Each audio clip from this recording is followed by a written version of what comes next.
I still remember the exact moment when everything changed. It was a Tuesday afternoon, and the autumn sun was filtering through the kitchen windows of my son's house, casting golden streaks across the marble countertops that I had helped pay for. My daughter-in-law, Melissa, was standing there with that smile on her face, the one that never quite reached her eyes, the one I had learned to recognize over the past 3 years as the mask she wore whenever she was about to deliver one of her carefully crafted verbal daggers. She was holding a cup of coffee, her perfectly manicured nails tapping against the ceramic in that rhythmic way that always preceded her performances. My son Derek was at work, as he always was these days, working those endless hours at the firm, chasing the partnership she kept pushing him toward, never knowing that his absence had become the stage for her little shows of dominance. I sat at the kitchen table, the same table where we had celebrated Derek's 30th birthday just months ago, and I watched her prepare to speak, knowing that whatever came out of her mouth would be designed to cut, to diminish, to remind me of my place in this hierarchy she had constructed in her mind. "Margaret," she began, and I noticed how she never called me Mom, never even tried to bridge that gap with the simple courtesy that might have made our relationship something other than this cold war we fought in the shadows of my son's life. "I've been meaning to talk to you about something." Her voice had that saccharine quality, sweet on the surface but with an undertone that suggested she was doing me a favor by even acknowledging my presence. She set down her coffee cup and leaned against the counter, her posture radiating the kind of casual confidence that comes from believing you hold all the cards. "Derek and I have been discussing the holidays, and we think it would be better if you spent Thanksgiving with your sister this year. You understand, don't you? We're trying to establish our own family traditions, and it's important that we have some space to do that, without too many outside influences." The way she said outside influences made it clear that I was the influence she wanted to eliminate, that my presence in my own son's life had become an inconvenience she was tired of tolerating. I felt the familiar sting of her words, the way they were designed to make me feel like an intruder in a family I had created, raised, and sacrificed everything for. But this time, something was different. This time, I didn't feel the usual surge of hurt and confusion that her attacks normally provoked. This time, I felt something else entirely, something that had been building inside me for the past 2 weeks. Ever since I had accidentally discovered the truth that she thought was her secret, her insurance policy against the day when Derek might finally see through her carefully constructed facade. I let her words hang in the air for a moment, watching her face, seeing the satisfaction that flickered across her features as she waited for my reaction, for the tears or the protests or the quiet acceptance that she had come to expect from me. But I wasn't going to give her any of those things. Not today, not ever again. "That's interesting, Melissa," I said, keeping my voice steady and calm, even as my heart was racing with the knowledge I possessed. "Very interesting timing, actually." I saw the tiniest flicker of uncertainty cross her face, a momentary crack in that confident exterior. She wasn't used to me responding with anything other than wounded silence or apologetic agreement. I took a sip of my own coffee, letting the moment stretch out, watching as her fingers resumed their tapping against the counter, a nervous habit she probably didn't even realize she had. "You see, I've been meaning to talk to you about something too. Something I discovered quite by accident a couple of weeks ago. Something I think Derek might be very interested to hear about." The tapping stopped.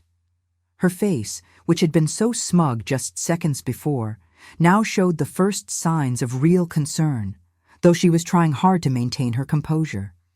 What Melissa didn't know, what she couldn't have known, was that I had been at their house 2 weeks earlier to drop off some of Derek's childhood photos that I had finally gotten around to scanning and printing for him. He had asked for them months ago, wanting to decorate his home office with memories of his youth, and I had been procrastinating because every time I looked at those photos, I saw the sweet, kind boy he had been before Melissa had gotten her hooks into him and turned him into this workaholic stranger who barely had time for his own mother. I had let myself in with the spare key they had given me, the one Melissa was always suggesting I should return because they valued their privacy, and I had gone upstairs to Derek's office to leave the photos on his desk. That's when I saw the laptop sitting open on his desk, the screen still illuminated because someone had forgotten to close it or put it to sleep. And that someone, I realized immediately, had been Melissa. The email was right there on the screen, impossible to miss, impossible to ignore. It was from someone named Richard Thornton, and the subject line read, "Our arrangement." I knew I shouldn't read it. I knew that looking at someone else's correspondence was wrong, an invasion of privacy that went against everything I had been raised to believe. But something about that subject line, something about the fact that it was open on Derek's computer in Derek's office while Derek was at work, made me pause, made me look, made me read words that would change everything I thought I knew about my daughter-in-law and the life she had built with my son. The email was brief, but devastating in its clarity. Richard Thornton, it turned out, was Melissa's ex-boyfriend from college, the one she had always claimed to have lost touch with after graduation. According to this email, they had been meeting regularly for the past year, ever since Richard had moved back to town for a job opportunity. The email referenced their usual hotel, made jokes about Derek's long work hours making their meetings easier to arrange, and ended with Richard expressing his excitement about the upcoming weekend they had planned together while Derek was away at a conference in Chicago. My hands had trembled as I read those words, as the implications sank in. My daughter-in-law, the woman who had pushed my son to work impossible hours, who had isolated him from his family and friends, who had created this perfect life that was really just a gilded cage, was cheating on him, had been cheating on him for a year. And she was doing it with such casual confidence, such blatant disregard for Derek's feelings and their marriage, that she was emailing about it on his computer, in his office, in his house. The audacity of it was almost breathtaking. I had taken photos of the email with my phone, my hands shaking so badly that it took several attempts to get clear images. I had taken photos of several other emails in the thread, each one more damning than the last, each one revealing more details about this double life Melissa had been living. There were references to expensive gifts Richard had bought her, to lies she had told Derek about girls' weekends and work events, to a whole shadow existence that my son knew nothing about. I had left the house that day in a daze, my mind reeling with the decision I now faced. Do I tell Derek immediately? Do I confront Melissa? Do I stay silent and hope the situation resolves itself somehow? For 2 weeks, I had wrestled with these questions, losing sleep as I imagined the conversation I would have to have with my son, the pain it would cause him, the way it would shatter the life he thought he was building. But I had also felt a growing sense of anger, not just at Melissa for her betrayal, but at myself for all the times I had let her push me around, all the times I had accepted her subtle and not so subtle humiliations because I didn't want to cause problems for Derek, didn't want to be the mother-in-law who complained or made waves or couldn't get along with her son's wife. I had let her make me feel small, insignificant, like a burden to be tolerated rather than a mother to be loved and respected. And now I knew why she had worked so hard to push me away, to create distance between Derek and me. It wasn't about establishing boundaries or building their own family traditions. It was about making sure I wasn't around enough to notice what she was really doing. Now, standing in that kitchen with Melissa's smug smile fading as she realized something had shifted in our dynamic, I felt a sense of power I hadn't experienced in years. For once, I held the cards. For once, I knew something she didn't think I knew. For once, I was the one who could choose the moment and the manner of revelation, who could decide how and when this house of cards she had built would come tumbling down. "What are you talking about, Margaret?" she asked, and I noticed that her voice had lost some of its confident edge. She was trying to sound casual, unconcerned, but I could see the wheels turning in her mind as she tried to figure out what I might have discovered. Could I know about Richard? Could I know about the affair? Or was I bluffing, fishing for information with vague implications? She couldn't be sure, and that uncertainty was clearly unsettling her. "I'm talking about Richard Thornton," I said simply, watching as the color drained from her face. It was remarkable, really, How quickly that mask of superiority crumbled when confronted with the truth. Her mouth opened slightly, then closed again, as if she couldn't quite figure out how to respond. The confident woman who had been so eager to exclude me from Thanksgiving, to push me further to the margins of my son's life, suddenly looked very young and very frightened. I'm talking about the emails I found on Derek's laptop 2 weeks ago. The ones where you and Richard discuss your hotel meetings, your little rendezvous while my son is working 70-hour weeks to give you the lifestyle you demanded. The ones where you laugh about how easy it is to fool him, how he's so focused on making partner that he doesn't notice you're barely home yourself half the time. The silence that followed was profound. I could hear the kitchen clock ticking, could hear the distant sound of traffic from the street outside, could hear Melissa's breathing becoming faster and more shallow as she processed what I had just revealed. She opened her mouth to speak, then closed it again, opened it once more. "You're lying," she finally managed, but there was no conviction in her voice. "You're making this up because you've never liked me, because you've always been jealous of my relationship with Derek." It was a weak defense, a desperate attempt to turn this back on me, to make me the villain in a story where she was so clearly the antagonist. But we both knew the truth now.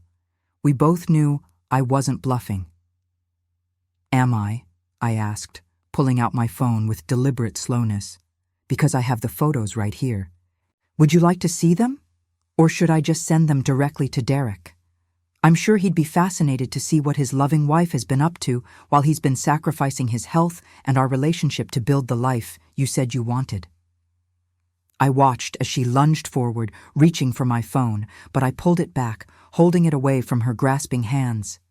"Don't," I said firmly, and something in my tone made her freeze.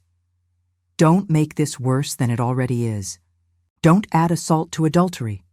She stepped back, her chest heaving, and I could see tears starting to form in her eyes, but I felt no sympathy for her. This was the woman who had spent 3 years making me feel unwelcome in my own son's life, who had systematically isolated Derek from everyone who loved him, who had pushed and pushed and pushed until she had created the perfect environment for her betrayal. "Margaret, please," she said, and now the tears were flowing freely, smearing her carefully applied makeup. "Please, you can't tell Derek. It would destroy him. It would destroy everything." I almost laughed at that. She was worried about destroying Derek now? Where was that concern when she was booking hotel rooms with her ex-boyfriend? Where was that worry about Derek's feelings when she was lying to his face, day after day, week after week, month after month? "You're right about one thing," I said. "It would destroy him, which is why I've spent the last 2 weeks trying to decide what to do with this information. Do I tell him immediately and watch his world fall apart? Do I keep silent and become complicit in your deception? Do I confront you first and give you a chance to come clean on your own?" I paused, letting her hope for a moment that I might be offering her a way out. "I've decided on a different approach." I pulled out one of the kitchen chairs and sat down, gesturing for Melissa to do the same. She remained standing for a moment, defiant even in her fear, but eventually she sank into the chair across from me, her hands trembling as she folded them on the table. "Here's what's going to happen," I said, my voice steady and clear. "You're going to stop treating me like I'm some kind of inconvenient burden in Derek's life. You're going to stop making excuses to exclude me from family events. You're going to stop with the snide comments and the subtle digs and the constant attempts to make me feel small.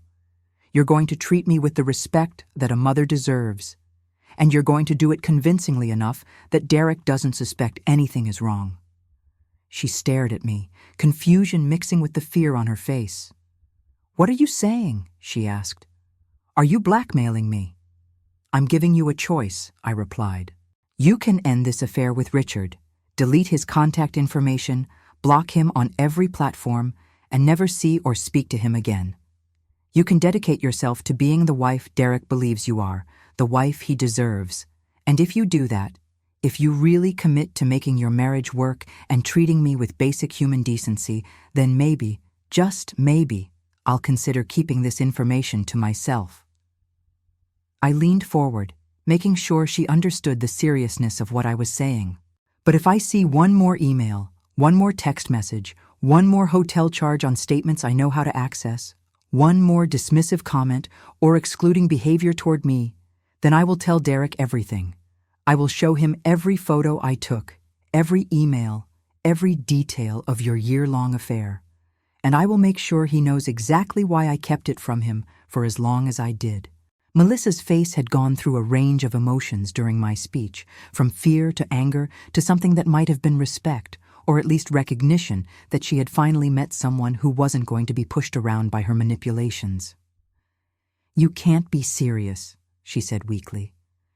"You would use this to control me? To force me to include you in holidays and family events?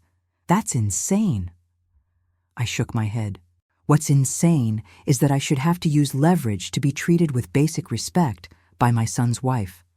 What's insane is that you've been so focused on pushing me out of Derek's life that you created the perfect cover for your affair.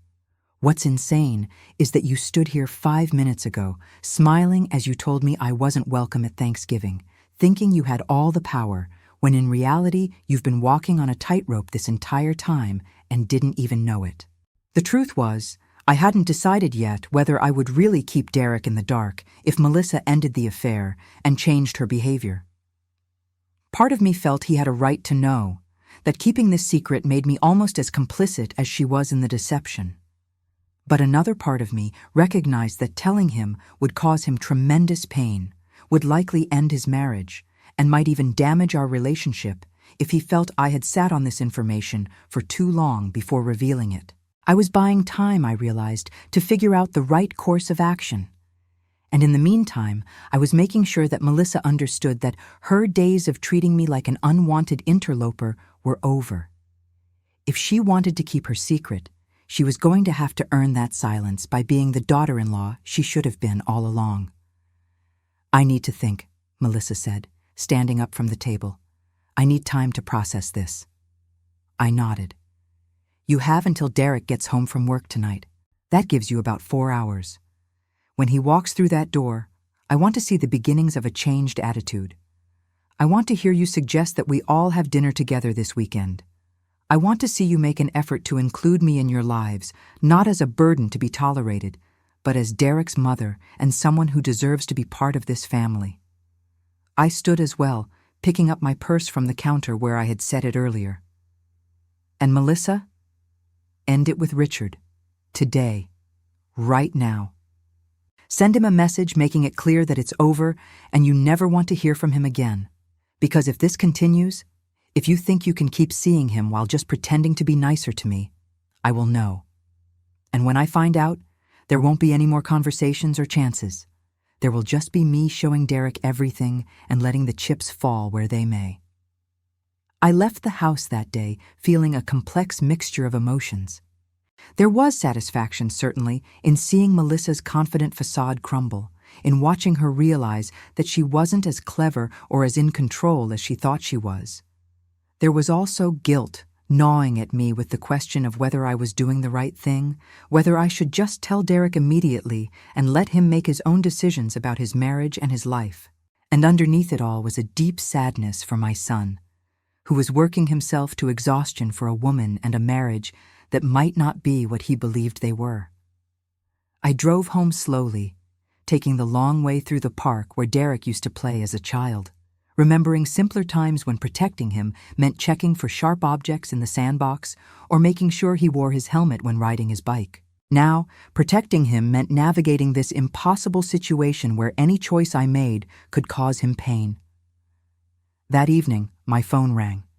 It was Derek, and my heart skipped a beat as I wondered if Melissa had confessed, if she had told him everything and turned the situation around somehow to make me look like the villain. "Mom," he said, and his voice sounded happy, lighter than it had in months. "Melissa just suggested something great. She wants to have you over for dinner this weekend, like a real family dinner where we can all catch up. Isn't that wonderful? I know things have been a bit tense between you two, but I think she's really making an effort." I closed my eyes, feeling the weight of the deception settling more heavily on my shoulders. "That sounds lovely, Derek," I managed to say. I'd like that very much. We chatted for a few more minutes about his work and the weather and inconsequential things, and the whole time I was wondering what Melissa had done, what choice she had made in those 4 hours I had given her. The weekend dinner was a surreal experience.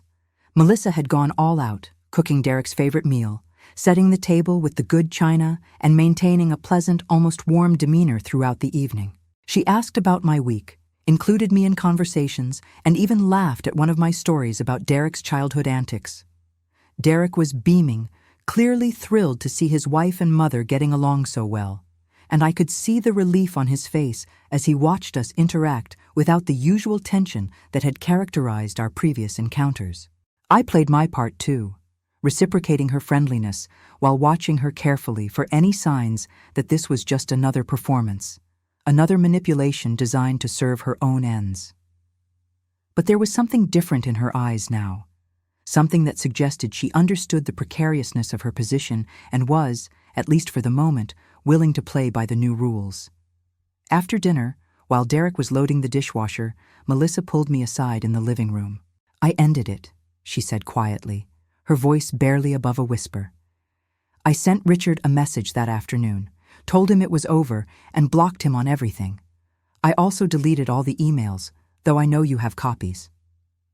She looked at me with an expression I couldn't quite read, something between resentment and a grudging appreciation.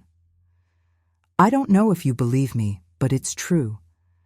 I realized that what we had wasn't worth losing everything else." I studied her face, searching for signs of deception, but she met my gaze steadily. "Why did you do it in the first place?" I asked, genuinely curious. "Derek loves you. He's given you everything you asked for. Why risk all of that for an affair?" She was quiet for a long moment, and I could hear Derek humming in the kitchen, the sound of running water and clinking dishes providing a domestic soundtrack to this surreal conversation. "Because he was never really here," she finally said. "Even when he was physically present, his mind was always at work, always on the next case or the next client or the next step in his career. I felt invisible, like I was just a prop in the life he was building rather than a partner in it. And Richard, he made me feel seen again. He made me feel like I mattered, like I was more than just the trophy wife of an ambitious lawyer." Her voice cracked slightly. "I'm not making excuses. What I did was wrong. But you asked why, and that's the answer. I was lonely, and I made a terrible choice because of it." I felt an unexpected pang of sympathy for her then, even as I recognized that her loneliness didn't justify her betrayal. "Did you ever think about talking to Derek about how you felt?" I asked. "About telling him that you needed more of his time and attention?" She laughed, a bitter sound. "All the time. But whenever I tried, he'd promise to do better, to work fewer hours, to prioritize us more. And then a big case would come up, or a partner would ask him to take the lead on something important, and all those promises would evaporate. After a while, I stopped asking. I just pushed him to work harder, to make more money, because if I couldn't have his time and attention, at least I could have the lifestyle that came with his success." It was a sad revelation, a glimpse into the cracks that had formed in their marriage long before Richard Thornton had entered the picture. And it made me realize that while Melissa's affair was her responsibility, the distance between her and Derek was something they had both contributed to, a slow erosion of connection that had left them married but essentially alone. "You need to talk to him," I said. "Not about the affair, but about this. About feeling invisible and needing more from your marriage than expensive dinners and a nice house. Because even if you've ended things with Richard, if you don't address the underlying problems that led you to him in the first place, you're just going to end up in the same situation eventually, whether with Richard or someone else." She nodded slowly. "I know. I've been thinking about that, about suggesting marriage counseling, about having some real conversations instead of just coexisting in the same space." She looked toward the kitchen, where Derek was still cleaning up. "Do you think he'd be open to it? To counseling, I mean?" I considered the question. Derek had always been practical, solution-oriented, the kind of person who believed that problems could be solved through hard work and logical analysis. Therapy might seem too touchy-feely for him, too focused on emotions and feelings rather than concrete actions and outcomes. But I also knew my son, knew that underneath his driven exterior was a man who loved deeply and wanted to do right by the people he cared about. I think if you frame it as an investment in your marriage, as something that will help you both build a stronger partnership, he might be willing to try it, I said. But you have to be genuine about it, Melissa. You can't suggest counseling as a way to assuage your guilt or to make yourself feel better about what you did. You have to really want to fix what's broken between you. The weeks that followed were strange and delicate, like walking on ice that might crack at any moment. Melissa kept up her end of the bargain, including me in family events, treating me with a courtesy that gradually started to feel less forced and more genuine. She and Derek did start marriage counseling, something that surprised and pleased him, even though I could see he was initially skeptical about its value. I watched from the sidelines as they began to have the kinds of conversations they should have been having all along, about needs and expectations and the kind of life they wanted to build together. Derek started working fewer hours, started prioritizing time with Melissa, and I saw glimpses of the happy couple they might have been if they had addressed these issues before betrayal had entered the picture. But I was still carrying the weight of what I knew, the secret that sat between Melissa and me like a landmine waiting to be triggered. There were moments when I almost told Derek everything, when I would watch him smile at Melissa or talk about their counseling sessions with hope in his voice, and I would think that he deserved to know the truth, that keeping this from him was a betrayal in its own right. But then I would see the progress they were making, the way they were slowly rebuilding their connection, and I would wonder if telling him would destroy not just their marriage, but also the fragile healing that was taking place. It was an impossible position, and there were nights when I lay awake wrestling with the morality of my choice, questioning whether I was protecting Derek or just protecting myself from the fallout that full disclosure would bring. 3 months after that confrontation in the kitchen, Melissa called me and asked if we could meet for coffee. It was unusual, this request for one-on-one time, and I agreed with a mixture of curiosity and apprehension. We met at a cafe downtown, one of those trendy places with exposed brick walls and artisanal pastries, and she looked nervous as we sat down with our drinks. "I wanted to thank you," she said, and I almost laughed at the absurdity of her thanking me for blackmailing her into decent behavior, but she continued before I could respond.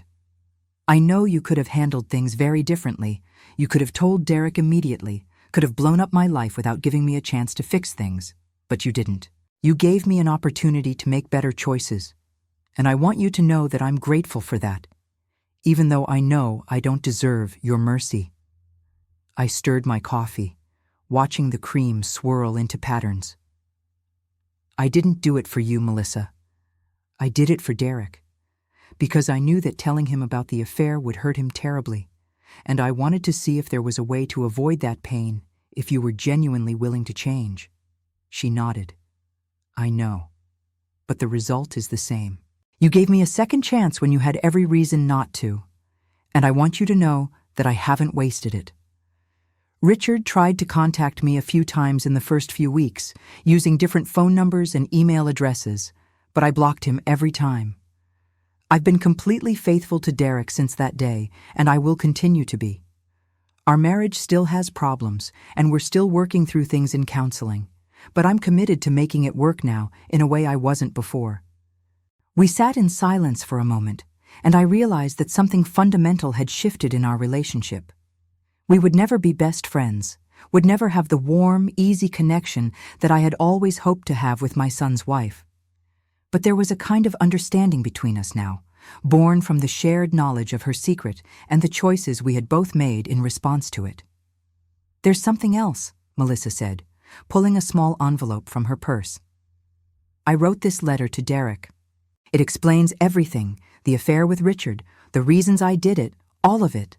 I sealed it and I'm giving it to you." She pushed the envelope across the table toward me. "If I ever break my promises to you, if I ever cheat on Derek again or treat you with anything less than the respect you deserve, I want you to give him this letter. It will be my confession in my own words, so he'll know the truth didn't come from you, but from me. I stared at the envelope, understanding the weight of what she was offering. This was her insurance policy, her way of ensuring that if she ever reverted to her old behaviors, there would be immediate and devastating consequences. It was also, I realized, a kind of power transfer, a way of giving me control over her secret in a more formalized way than just the photos on my phone. "Why are you doing this?" I asked. She smiled sadly. "Because I need the accountability. Because I need to know that there's a line I can't cross without losing everything. And because I think part of the reason I was able to deceive Derek for so long was that I didn't really believe there would be serious consequences. This makes the consequences real and immediate. If I mess up again, it's not a question of whether Derek will find out, but when." I took the envelope and put it in my purse, feeling its weight both literally and figuratively. "I hope I never have to give this to him," I said. "I truly do, because despite everything, I think you and Derek could have a good marriage if you both keep working at it." She reached across the table and briefly touched my hand, a gesture that felt more genuine than any of our previous interactions. "Thank you, Margaret, for everything." As we left the cafe and went our separate ways, I found myself reflecting on the strange journey we had all been on over the past few months. From that moment of smiling humiliation in the kitchen to this tentative peace we had found. Nothing was perfect, and I knew that the secret I carried would always be there, a shadow over our family that could emerge at any time if circumstances changed. But for now, Derek was happy. Melissa was making genuine efforts to be a better wife and daughter-in-law, and I had been restored to my rightful place in my son's life. The following months brought continued progress. Derek made partner at his firm, but with Melissa's and his therapist's support, he negotiated a schedule that allowed him to maintain better work-life balance. I was invited to Sunday dinners regularly, and Melissa even started calling me Mom on occasion, a small gesture that nevertheless felt significant given our history. We celebrated holidays together as a family, including the Thanksgiving that Melissa had once tried to exclude me from, and I watched as my son and his wife slowly transformed their marriage into something healthier and more balanced than it had been before. There were still moments of tension, still times when I could see Melissa struggling with the constraints of her commitment, or when Derek's old workaholic tendencies would resurface, but they were managing these challenges together now, with communication and counseling rather than secrets and resentment. I kept Melissa's letter in a locked box in my closet, checking on it occasionally to make sure it was still there, still sealed, still waiting in case it was ever needed. Sometimes I would hold the envelope and wonder what exactly she had written, what words she had used to confess her betrayal, what explanations she had offered for her choices. But I never opened it, never broke the seal, because doing so would have felt like a violation of the strange trust that had developed between us. The letter was a safety net, a guarantee that if things ever went wrong again, Derek would learn the truth in Melissa's own words. But it was also a symbol of her commitment to change, a tangible reminder of the choice she had made to prioritize her marriage over her affair, her family over her selfish desires. As I sit here now, a year after that confrontation in the kitchen, I think about all the ways that single moment changed the trajectory of our family.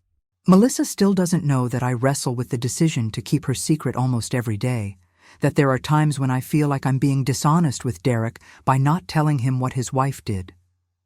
She doesn't know that I've come close to revealing everything on several occasions, stopped only by the progress I've seen in their marriage and the fear of causing Derek unnecessary pain over something that is, for now at least, truly in the past. And Derek doesn't know how close his marriage came to imploding, how his wife's betrayal was discovered and addressed without his knowledge, how his mother holds a confession that could change everything he believes about his life. Is it right to keep this secret? I honestly don't know. There are ethicists and therapists who would say that Derek has a right to know, that informed consent in a relationship requires full disclosure of betrayals like this. There are others who might argue that, since the affair is over and the marriage is improving, bringing up the past would only cause damage without providing any real benefit.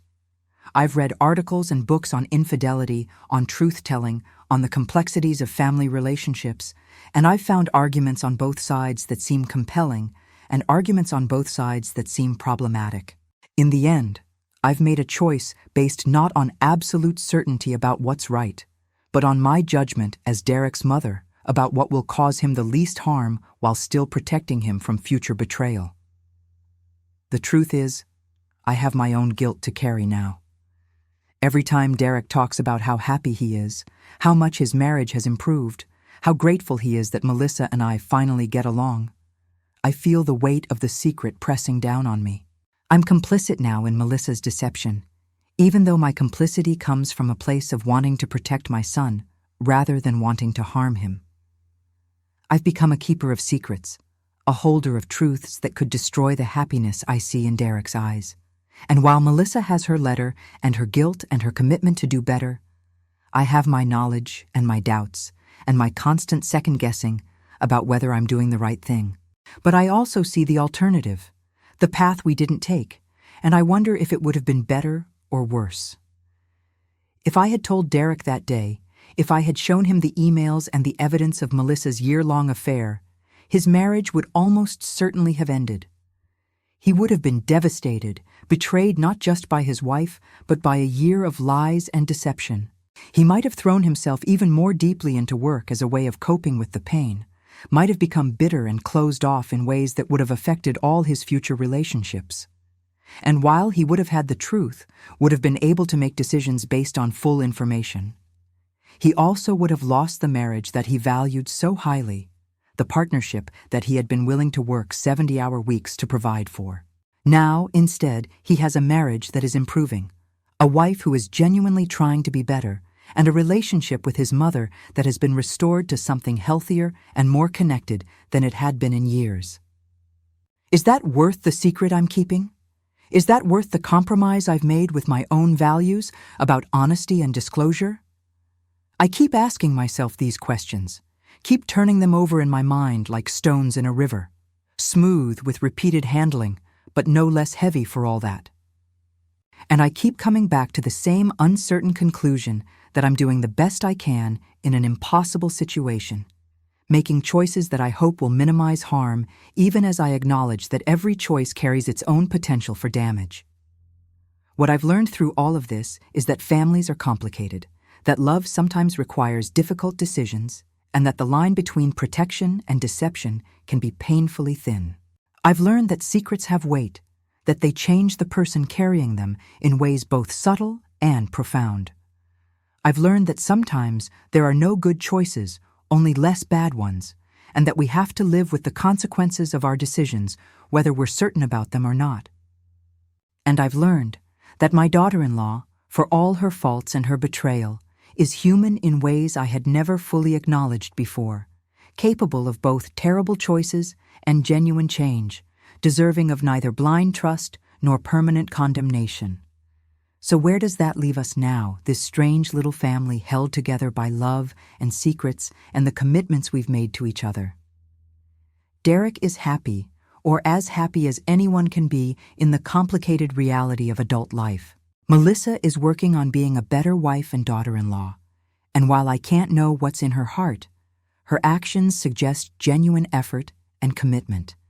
And I am here, Derek's mother, Melissa's keeper of secrets, carrying knowledge that could change everything while hoping I never have to use it.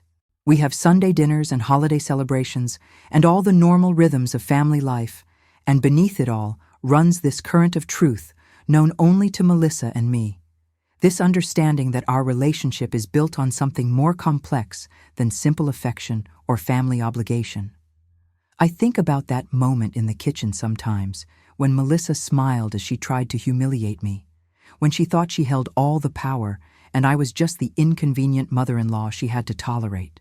I think about the look on her face when she realized I knew about Richard, when her world shifted in an instant from confident superiority to terrified uncertainty. And I think about the choices we've both made since then, the path we've walked together towards something that might not be forgiveness, but is at least functional coexistence and mutual respect. It's not the relationship I would have chosen, not the easy warmth and affection I had hoped to have with my son's wife, but it's what we have, built from the wreckage of her betrayal and my discovery of it, and it's working in ways I never would have predicted. As I write this, I'm aware that I'm telling a story that many people would judge harshly. There will be those who think I should have told Derek immediately, who believe that keeping Melissa's secret makes me almost as guilty as she is. There will be others who think I've been too soft on her, that I should be using my knowledge to punish her more severely or to control her more completely. And there will be those who understand the impossible position I found myself in, the way love for my son complicated every decision, the way there were no clear, right answers in a situation defined by hurt and betrayal, and the desperate desire to minimize damage. I can't control how people judge my choices, just as I can't control what the future holds for Derek and Melissa's marriage or for my relationship with both of them.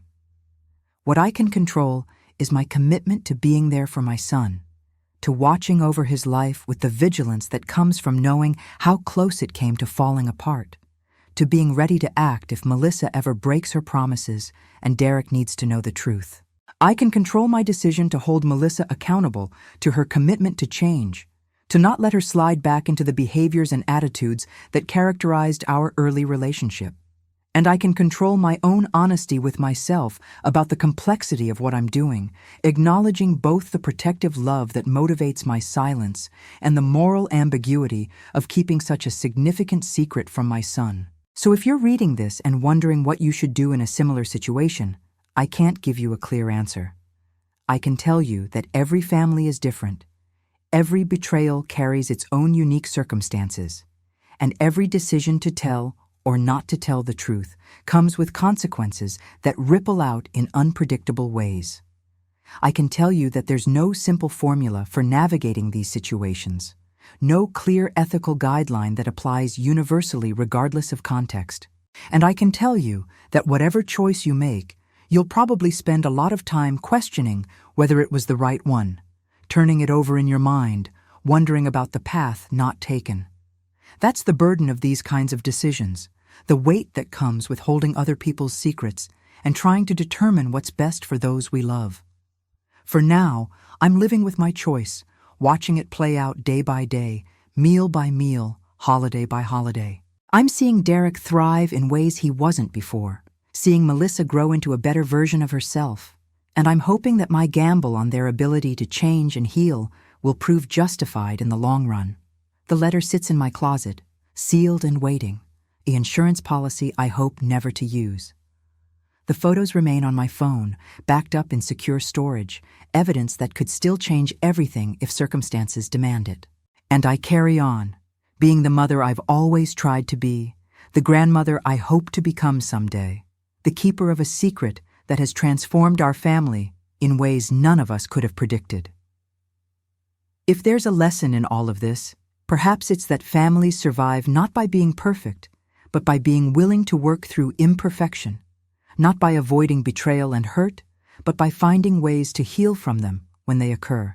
Perhaps it's that love is more complicated than simple honesty or straightforward loyalty, that sometimes protecting someone means making choices that feel morally ambiguous or ethically uncertain.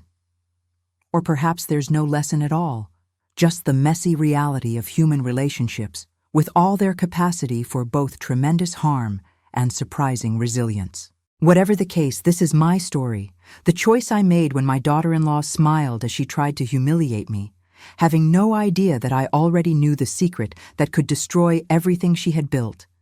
And whether it was the right choice or not, it's one I'll live with for the rest of my life, hoping that my son's happiness and the healing of his marriage justify the silence I've maintained and the burden I've chosen to carry.